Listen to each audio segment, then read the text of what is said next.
John was always the kind of person who saw things differently.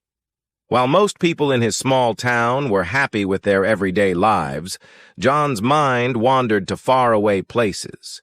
Places he had only read about in books or seen in movies. His room was covered with maps, postcards, and pictures of famous places he'd never visited. Yet, his heart had always wanted adventure, but life kept him in one place. At 25, John found himself stuck in a boring office job, spending his days filing papers and answering emails. Every day felt the same. He would wake up, go to work, come home, and repeat the same things the next day. His life had become so predictable that he knew exactly what would happen every day. He often looked at social media, seeing photos of people traveling the world, living the adventures he had always dreamed of. His job wasn't terrible, but it wasn't exciting either. One rainy Friday evening, something changed.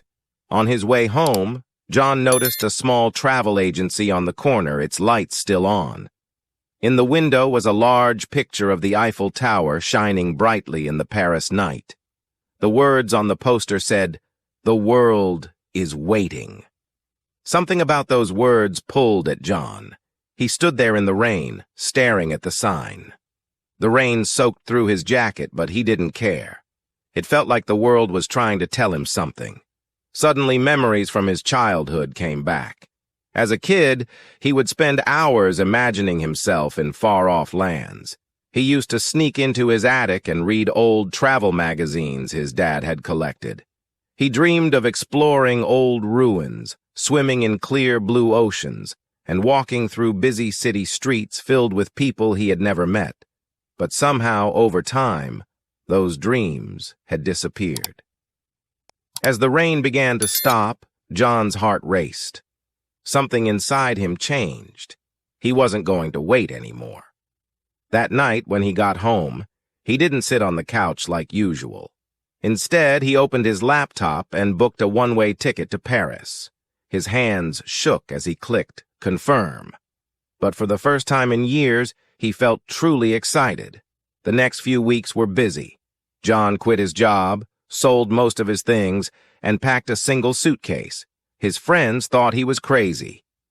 "You're just going to leave? What about your job? Your apartment?" they asked. But John had made his decision. He wasn't running away from his life. He was running toward something, toward the life he had always wanted. Before he left, his parents invited him over for dinner. As they sat around the table, his dad brought out an old atlas, the same one John had loved as a kid. "I saved this for you," his dad said with a smile.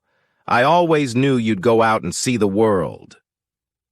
That night, John looked through the atlas again, tracing his finger over the continents. But this time, it wasn't just a dream. This time, it was real. His adventure was about to begin. The day of his flight arrived, and as John sat on the plane, he felt both nervous and excited. He was leaving everything he knew behind, but for the first time, that didn't scare him. It made him feel alive. As the plane lifted off, John looked out the window and thought about all the places he would visit, all the people he would meet, and all the stories he would make. The world was waiting, and so was John. He started his big adventure. His first stop was France, where he saw the Eiffel Tower. This tall iron tower lit up at night, and the sight was something John would never forget. From the top, he looked out over Paris and saw the River Seine flowing through the city. The view was even more amazing than he had imagined, and John felt how beautiful art and design could be. The Eiffel Tower wasn't just a tall building to him, it was a symbol of hope and dreams. Next, John traveled to Italy to explore the Colosseum in Rome. As he walked through the huge arena, he could almost hear the old crowds cheering and the gladiators fighting. History felt alive as he stood in the Roman Forum, a place where leaders once made important decisions. John realized that the past is still important today, and it made him appreciate how much history shapes the present. In Egypt, John visited the pyramids of Giza, which were even bigger than he had imagined. These giant triangle-shaped tombs were built by thousands of workers over many years. Their hard work inspired John to work harder in his own life. He also saw the Sphinx, a statue with a human head and a lion's body, and was amazed by the mystery of ancient Egypt. In China, John walked along the Great Wall, which stretched across mountains and valleys. It was so long and huge that he couldn't believe it was real. As he walked along the wall, he thought about how much effort it took to build something so big. He understood that achieving big goals in life also takes time, patience, and hard work. In Japan, John visited the Sky Tree, a tall tower where he could see the city's bright lights below. He also explored the Sensoji Temple, the oldest temple in Tokyo. It amazed him how old traditions still had a place in a city that was always changing. This made John realize that it's important to respect the past while also looking forward to the future. In Peru, John hiked through the Andes Mountains to reach Machu Picchu.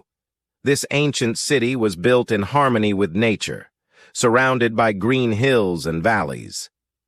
The peaceful setting reminded John of the importance of staying connected with the natural world and appreciating the beauty around him. In South Africa, John climbed Table Mountain and looked out over Cape Town and the ocean. The view was wide and calm, and it made him feel at peace. He also visited Robben Island, where Nelson Mandela was once in prison. Learning about Mandela's life taught John the importance of standing up for what is right and being strong, even in difficult times. In Australia, John visited the Sydney Opera House and the Sydney Harbour Bridge. The Opera House looked like sails on a boat, and the huge bridge was impressive.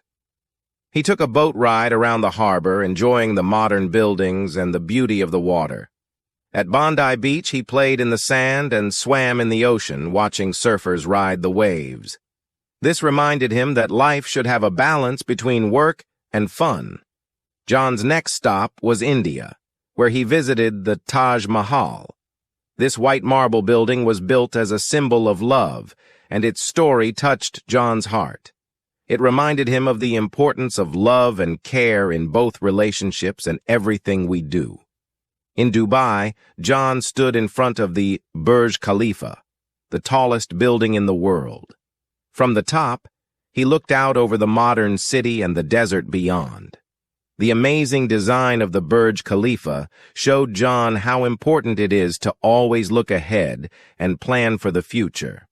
In Turkey, John visited the Hagia Sophia, a building that combines both Christian and Islamic history. This showed John how different cultures can come together, and it reminded him of the importance of accepting and respecting people from all walks of life. In Brazil, John explored the Amazon rainforest, surrounded by tall trees, colorful birds, and wildlife. He felt small but also deeply connected to nature. The rainforest taught John how important it is to protect the environment and appreciate the variety of life on Earth. Finally, in the waters of the Great Barrier Reef in Australia, John swam among colorful corals and sea creatures. The beauty of the underwater world reminded him of the need to take care of the oceans and all the creatures that live there. After visiting so many places, John had changed. He became more open to new ideas and learned more about himself. He grew more patient, strong, and kind, ready to face any challenge that came his way.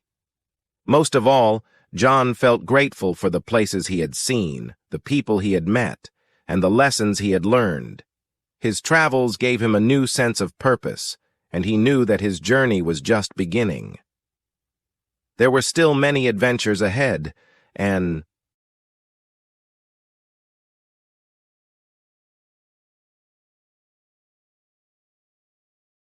John was excited to keep learning and growing.